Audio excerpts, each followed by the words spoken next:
So for today's video, bibigyan ko kayo ng solid update regarding dito sa aking AI trading journey na hindi na matapos-tapos. Sa video na to is matetest talaga ang aking decision making dahil hindi na nga nagiging maganda ang performance ni Guardian Strategy. Kaya dito guys, isamahan ninyo akong mag-research at mag-analyze kung ano ba ang dapat kong gawin. Pero syempre, do your own research. Ako lang, sasamahan nyo lang ako mag-research. Pero kayo, mag-research kayo sa sarili nyo. Hindi ko kayo sasamahan. Pero syempre, bago tayo magsimula, this video is only for educational and entertainment purposes only and not a financial advice. So, kinocompile ko lang naman 100% fully transparent ang aking AI trading journey. Sa tingin ko naman ay na-enjoy nyo ito. Kaya, pinagpapatuloy ko pa rin. Kaya naman, stay with me until the end of this video para wala kayong mamiss. So ito na nga, ito na ang performance ng ating AI trader which is AI Finex under Guardian Strategy. And kitang-kita nyo naman yung naging performance niya noong July 16, 7:35 p.m. Natalo na naman siyang muli ng $64, which is a very sad thing kasi I was looking forward na sana na makarecover siya sa dalawang magkasunod na loss na $64 and also 68. Ang nakikita ko kasing nangyayari dito is talagang sinasagad to the max yung kanyang stop loss na 15%. Unfortunately, for me I think hindi na ito magwo-work. Kaya dito sa video na to, gaya ng sabi ko, magkakaroon ako ng malaking decision making na naman muli. And yeah, tingnan natin yung mga latest update dito sa AI Finex para lang magkaroon tayo ng other option. So ito nga guys, nag-scroll ako dito sa kanilang official AI Finex channel sa Telegram, and ang sabi nila dito is meron silang official announcement na temporary return of Titan Strategy. Titan Strategy, is this second time around? Is this reuniting? Basahin muna natin to bago tayo mag-conclude ng kung ano-ano. Okay. Dear user, we have an important update to share with you. Over the past few weeks, we have received a large number of daily requests from users asking for the return of the Titan Strategy. Marami nagre-request pala yan siya, guys. Yun nga lang, syempre, ako kasi nagkaroon ako ng mapait na karanasan dito sa Titan Strategy, di ba? So, I think nag-loss ako dyan ng 400. Pero sige, basahin natin, baka magkaroon sila ng mga upgrade or whatsoever. Our support team has recorded countless messages from the community expressing interest in bringing this strategy back. Well, actually, kung i-compare mo nga, no, Titan versus Guardian, mas kumita ako sa Titan Strategy compared with Guardian. Yun nga lang, dito kasi sa Titan Strategy is dapat todo bantay ka talaga. Kahit automated yung trade ni AI, so dapat bantayan mo rin yung mga trades niya pag naka-Titan Strategy ka. So, basahin na, bakit ba hindi mo tapusin mo na yung letter?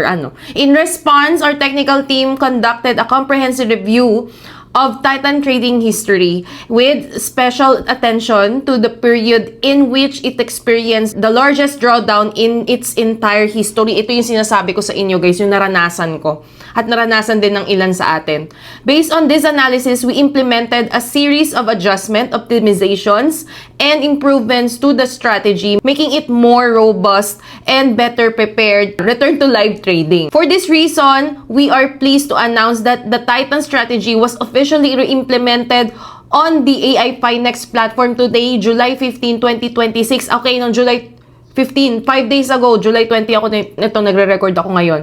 However, it is important to note that this return will be temporary. Our team is currently in the final stage of developing a new strategy that will operate exclusively in the US market, trading the Nasdaq index. This is a completely new technology designed to deliver a high level of consistency, enhanced risk management, and significantly superior performance. This strategy is expected to be launched within the next 45 days. So sana magkaroon pa rin tayo ng access dun sa Nasdaq something nila na yan. Once it has been fully completed, validated, and made available to all users, we will begin the gradual migration of trading accounts to this new technology. Okay. So, nakaka-excite to guys ha. At that time, all currently available strategies, including Titan Guardian Plus and Guardian Pro, will be discontinued. Okay. So that all users can transition to this new generation of trading strategy. Okay. So, ito ang pakakaabangan natin. Nakakatuwa. Sana nga maging okay na to, ha. We believe this will be one of the greatest advancement ever introduced to AI Finex. Siguraduhin nyo lang. We are developing a technology that represents a true game changer for our platform, and we are confident it will deliver even more consistent results over time. Ay sana nga. We look forward to sharing this exciting new chapter with our entire community. So ito, going back sa Titan strategy, ito yung mga requirements nila. To use the Titan strategy, please follow the broker-specific requirements below. So for PU Prime, ayan, okay. For XNES, use MT5 standard cent account. Minimum required capital is $400, which is yun din naman yung last time, and minimum stop loss. Ito yung masakit, guys, kasi talaga sagad-sagaran ng stop loss to 400. So it means dapat talaga is todo bantay talaga ako dito if I will switch to Titan strategy once again. Ano ba? Anong gagawin ko? Ito, guys, not a financial advice, ha, pero sa akin lang naman, ha. This is just my own decision. Huwag niyong gagayahin based lang sa nalaman niyo sa akin. You do your own research, okay? So ngayon, guys, is magpupunta na ako dito sa aking AI Finex dashboard, and let's take a look at the manual ng aking manual user guide ng XNES. So titingnan natin kung nandito na si Titan strategy sa manual nila. Wala pa, hindi pa siya updated. Nakakaloka. So, ako na mismo talagang mag-adjust ganon. Wala pa, wala pang Titan dito. Like, Guardian pa lang yung nakalagay sa manual nila. So, sige, gawin ko na lang yung usual na ginagawa ko before. Alam ko naman yung procedure kahit walang manual user guide. So, pupunta na lamang ako dito sa aking XNES account. So, ano na ba ang desisyon ko? Ako ba ay magsiswitch na or what? Will I switch to ano? Ayan nag-deposit ako dito 600. Ngayon, nasa 581 na lang yan siya.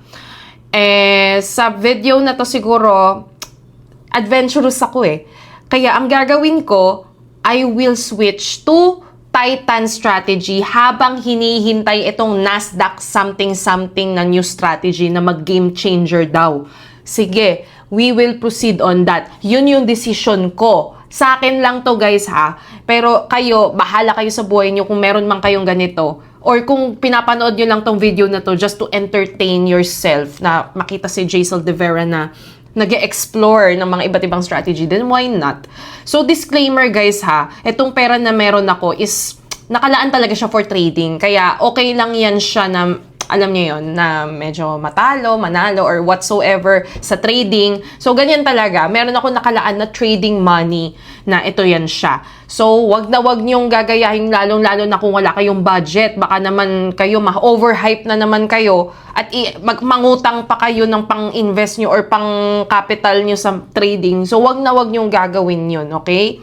So, ngayon, ang gagawin ko is mag-open ako ng account. Ang sabi kasi is Cent, 'di ba? Kasi yung Titan is operating on a Cent account. Open ako ng account. Ayan, standard Cent. Ito yan siya. Mag-open ako ngayon and continue. USC? Ala, nakakalito. Wala kasing manual ito nga, United States Standard Cent. Ang nickname natin is, sige, Standard Cent na lang. Leverage. Ang pagkakatanda ko, leverage is 1:1,000. Oo, 1:, tama ba? Oo.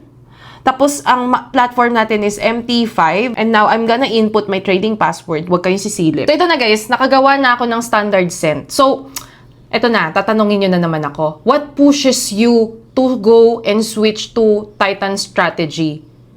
Wala, adventurous nga tayo, di ba, gaya ng sabi ko. Pero hindi, ito lang kung sa akin lang naman, kung i-analyze ko lang, mas kumita kasi talaga ako sa Titan strategy. Yun nga lang is, nagkaroon nga ng drawdown na malaki. So, ang gagawin ko na lang nga, is babantayan ko na lang siya ng todo-todo. Habang naghihintay doon sa bagong strategy ni AI Finex. So, yun yung decision ko. So, akin yun, guys, ha. That's my decision. Wag na wag niyong gagayahin. Ako lang naman talaga is dinodocument ko yung journey ko dito sa AI trading. Para lang, syempre, nakaka-entertain kaya panoorin yung mga ganito. Mapapanood yung matalo, manalo, or whatsoever, diba? So, ito na. Anong gagawin ko? What should I do? I'm gonna end my strategy here. Okay.